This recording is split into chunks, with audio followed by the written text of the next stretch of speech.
Hello, bachcho. Welcome back to the channel. Today I have brought the most repeated questions for board examination of maths. Maths के board exam के लिए most repeated questions एक बार देख लेते हैं। देखिए, सबसे पहले आ गया द किंग ऑफ। मैं पूरे क्वेश्चंस नहीं रीड कर रही हूँ, बस मैं आपको बता दे रही हूँ कि ये प्रोबेबिलिटी का आपका क्वेश्चन है। ठीक है, क्योंकि मैं सॉल्व नहीं करा रही हूँ, आपके रिवीजन के लिए ये मैंने दिया है। अगर आपको चाहते हैं कि इनका मैं आपको सॉल्यूशन दूं तो आप मुझे कमेंट्स में बता सकते हैं। ठीक है, तो ये क्वेश्चन जो है प्रोबेबिलिटी का, ये वाला क्वेश्चन पर्टिकुलर, ये वाला क्वेश्चन देखिए आपका 14 में, 17 में और 20 में आ चुका है।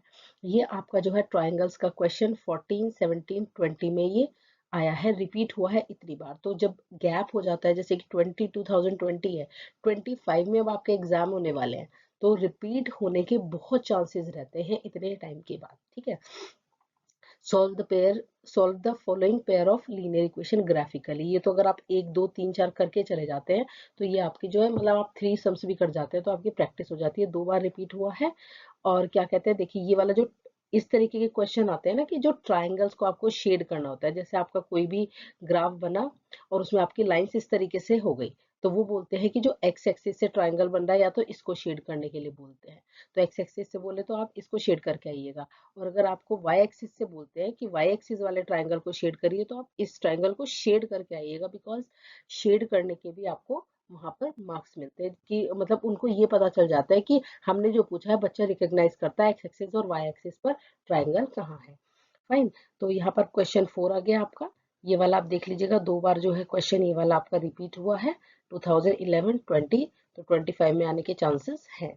आई एम नॉट श्योर, मैं आपको श्योरिटी भी नहीं दे रही हूँ कि ये आएंगे या नहीं आएंगे, बट एक तो इनसे आपका क्या होगा कि आपको अपनी प्रिपरेशन का पता चल जाएगा कि मेरी बोर्ड की कितनी प्रिपरेशन है।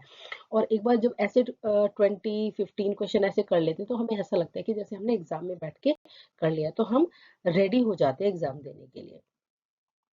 नेक्स्ट क्वेश्चन जो है ये आपका आ गया, circumference solid is in the shape of, कौन सा माउंटेन। ये मेंसुरेशन का आपका एक क्वेश्चन आ चुका है। ठीक है, मेंसुरेशन का क्वेश्चन है।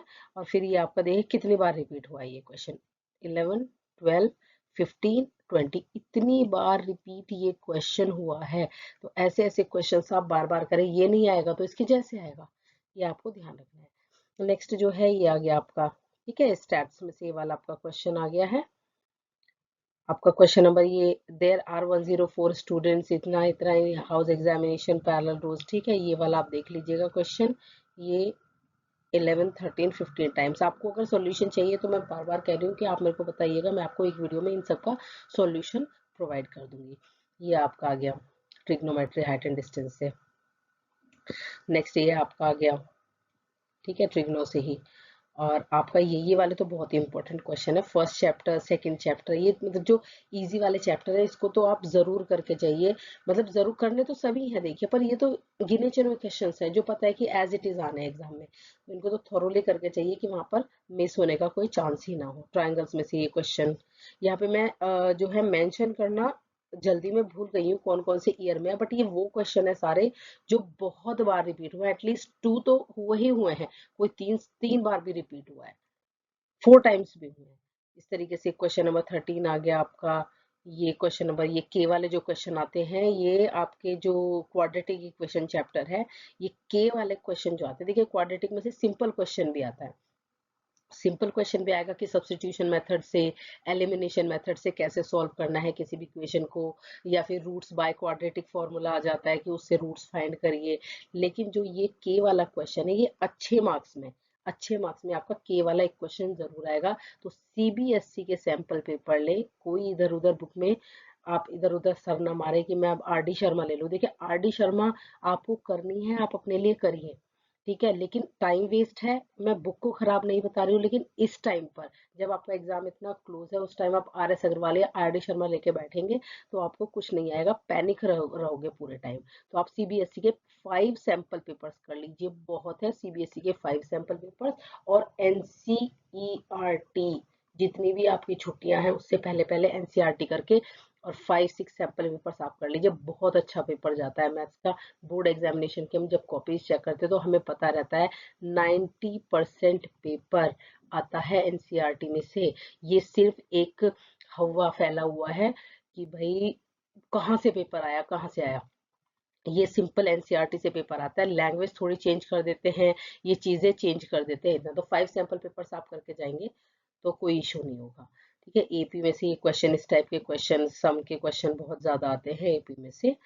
और ये आपका आ गया फिर से ट्रिग्नोमेट्री। ठीक है, और ये लास्ट क्वेश्चन है आपका ट्राइंगल्स में से, बहुत इंपॉर्टेंट क्वेश्चन है। तो ये आप करके जाइएगा। Best of luck for your exam, और बहुत अच्छे से प्रैक्टिस करिए। पैनिक बिल्कुल नहीं होना, बिल्कुल भी पैनिक नहीं होना है। नॉर्मल पेपर आता है, एवरेज एवरेज पेपर आता है, मतलब मॉडरेट जिसे हम बोल सकते हैं। कुछ तो इजी भी पोर्शन आता है, कुछ पोर्शन जो है बेटा आपका, रूल होता है बोर्ड का 15% के आसपास जो है आपका वो इजी आएगा, इजी आएगा, ये ध्यान रखना। ठीक है, कुछ जो है आपका 70% के आसपास जो है ये आता है आपका मॉडरेट पेपर। इजी से मॉडरेट ही आपका समझ लीजिएगा 85% बैठता है, इजी से मॉडरेट।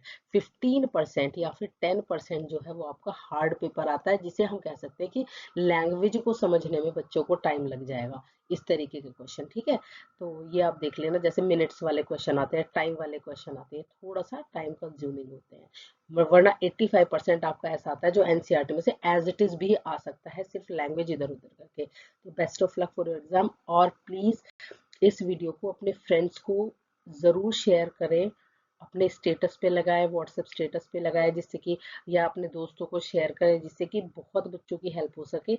और बाकी तो सब आप अलग अलग वीडियोस में से देख के कर रहे हैं, बट ये फाइनल में एक रिवीजन आप करके जा सकते हैं। Thank you so much.